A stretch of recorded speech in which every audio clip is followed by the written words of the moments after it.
So we've now seen how to identify stakeholders and form them into a National Mirror Committee where they work together to build the national consensus position. The next step is to present this national consensus position at the international level by participating in an ISO committee. We will now look at how participation in ISO committees works, firstly at the technical committee level, involving the selection of a delegation, and then at the working group level, involving the selection of experts.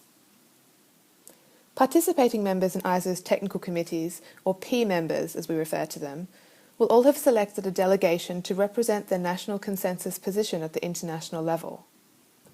So, how do you go about selecting this delegation? Members of the delegation that you send to the ISO committee should be selected from amongst the members of the National Mirror Committee via a formal selection process.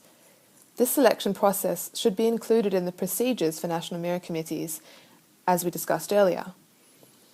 Key selection criteria for members of the delegation include things such as their technical knowledge and expertise in the subject area, their active participation in the Mirror Committee, for example, attendance at all of the meetings and voting on ballots, and also their awareness of the national position and understanding of how it was reached. The NSB should do its best to ensure that the delegates have sufficient time, resources and English language skills to fulfil the task of participation in the ISO committee. And here's a useful tip for when you select your delegates. Just as when you are selecting the members of your National Mirror Committee, it's a very good idea to form a delegation from a variety of represented stakeholder groups in the Mirror Committee, as opposed to only delegates who represent one stakeholder or one stakeholder group. For example, if you have 3 delegates in your delegation, you might have one from industry and commerce, one from government, and one from a consumer organisation. This will be preferable to having all 3 come from industry and commerce. Once the delegation has been selected, they will need some guidance in order to prepare them for participation in the ISO committee meeting. Firstly, delegates need to know about the ISO standards development process in order to follow what will be happening at the meeting. Therefore, it will be very useful if the NSB could provide basic training on ISO procedures. Before they leave for the meeting, the NSB should also ensure that its delegates have access to all relevant documents and that they have been fully briefed on the national position, including the degree of flexibility of the national position around which they can negotiate at the meeting. For example, if there is new or unexpected business raised at the meeting, the NSB could instruct its delegates to defer the decision at the meeting to allow for national consultation. Protocol in ISO meetings includes the fact that there must always be a head of delegation. This is the person who is a spokesman for the entire delegation and who presents the national consensus position. This is just so that we can avoid multiple people from the same delegation potentially presenting slightly different views and confusing the process. The NSB can also give its delegates guidance on communication. For example, the delegation should be encouraged to give regular progress reports to the NSB while the meeting is in progress, and once they return, they should give a debriefing to the whole National Mirror Committee so that all of the stakeholders are aware of the discussions and outcomes of the ISO meeting. So we've just seen how the national delegations of P members function at this level here. Now we're going to look at what happens when you want to participate in the development of a new work item proposal. When it comes to approving new work items in the committee, if your National Mirror Committee approves of the work and wants to participate, you will have to nominate one or more experts who will be members of the working group that will develop the document or standard.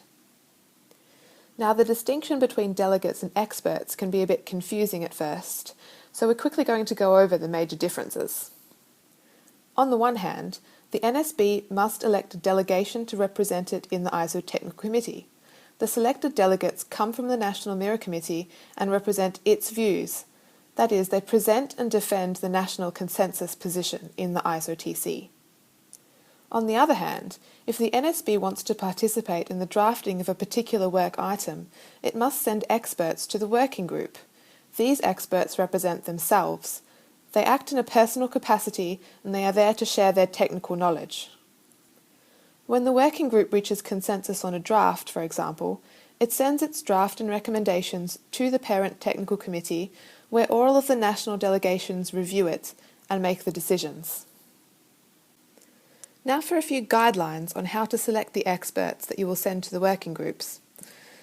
Since the experts are the people who will actually be drafting the work items, that is, the standards or other deliverables such as technical specifications or technical reports, the main selection criterion is really their technical expertise in the subject area.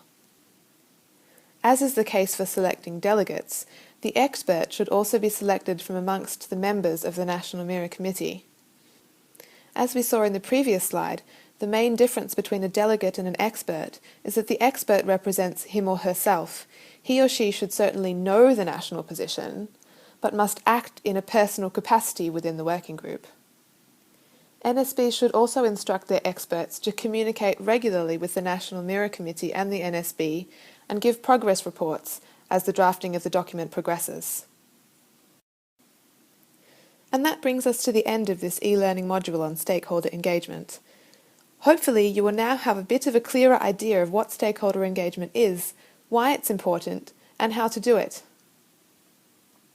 To summarise the main points, in this presentation we have looked at how to find and engage stakeholders for new work in ISO, with examples of some different strategies you can use. We have discussed what a National Mirror Committee is, how to form one, and how to build a national consensus position. And finally, we've provided some guidance on how to select delegates and experts to participate in ISO technical committees and working groups. But another important message that we really want you to take away from this e-learning module is that there are many resources available from ISO to help you with stakeholder engagement, and you can find them on ISO's website. And of course, if you have any questions at all, please don't hesitate to contact ISO's technical policy team by sending an email to tmb@iso.org.